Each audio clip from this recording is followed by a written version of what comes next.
Welcome back. Time now to bring you our Wake Up India special.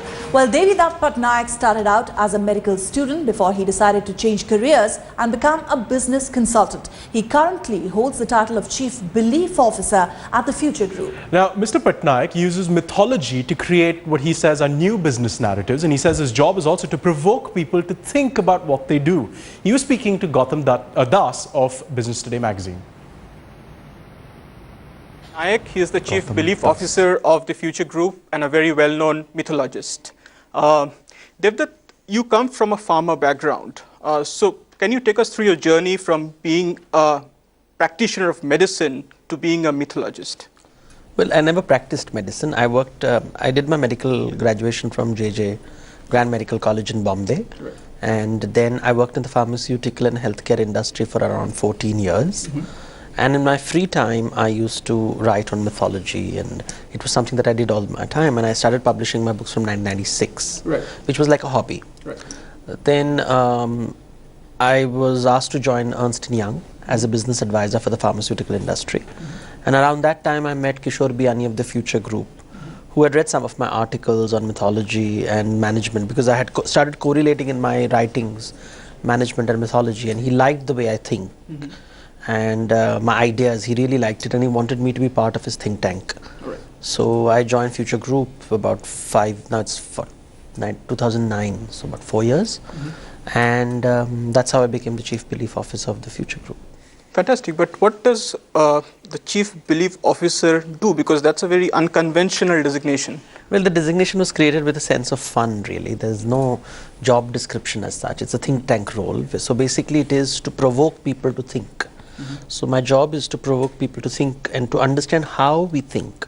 So if I were to use, it's the architecture of your thought. How do you think? And mythology is a simple tool to figure out how people think.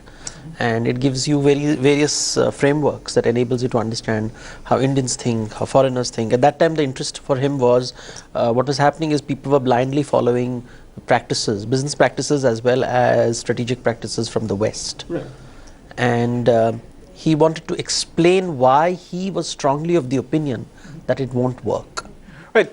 Sometime back you spoke about the clash of civilizations and how that is probably, sometime in the near future. What does that mean for the economy, for the Indian economy, for the global economy, for Indian businesses? You see, when the Roman Empire built roads, why did they build roads? They built roads so the armies could go into the areas they conquered and bring the wealth back to Rome. Right. Why did the British build railways? So that they could get raw materials from the colonies and for their industries back in England. I think by listening to other narrative structures, we can improve the quality with which we take decision making. The current decision making to me is very primitive. It might come out of Harvard, but it still remains primitive. I think the colonial mindset that if it comes out of a university in the West with a white-skinned person, it is somehow superior, is a colonial mindset. I'm sure there is wisdom in China, in Japan, in Africa, but where is it? Most business books are written by Europeans and Americans. Right. But is there an yes-no answer to who will win in say 20 years from now or 50 years from now? Win against whom? I'm talking of Indian businesses versus global businesses. Again, the question again remains. Win against whom? Look at the narrative is so violent. The narrative is based, business is not about winning. Right. This whole, the narrative structure is violent.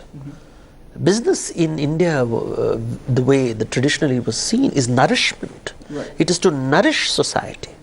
So in the Vedic scriptures, the businessman was seen as the stomach of society, right, which provides food. So it is a very noble space. When did it become warfare? Right.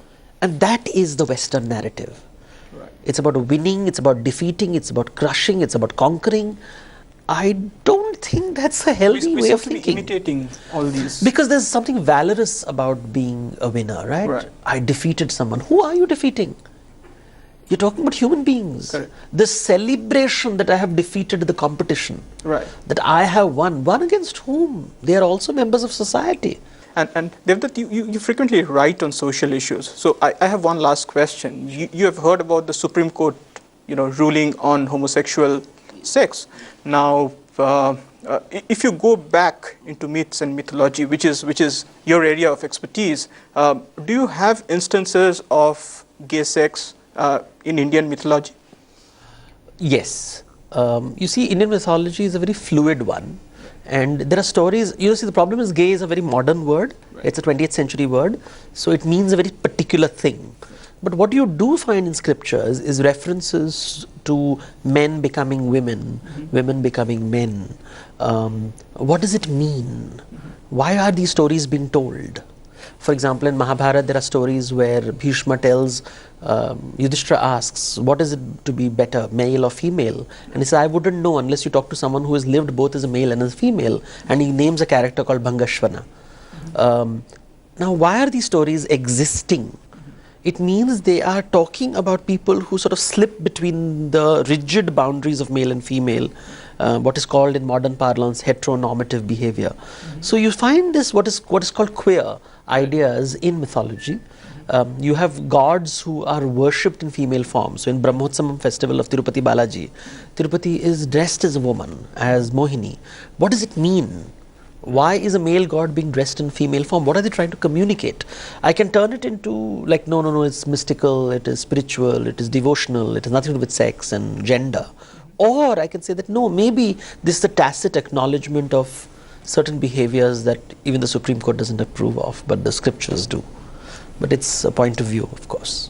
All right, on that note, we'll conclude. Thanks, Devdutt. It was a pleasure having you here.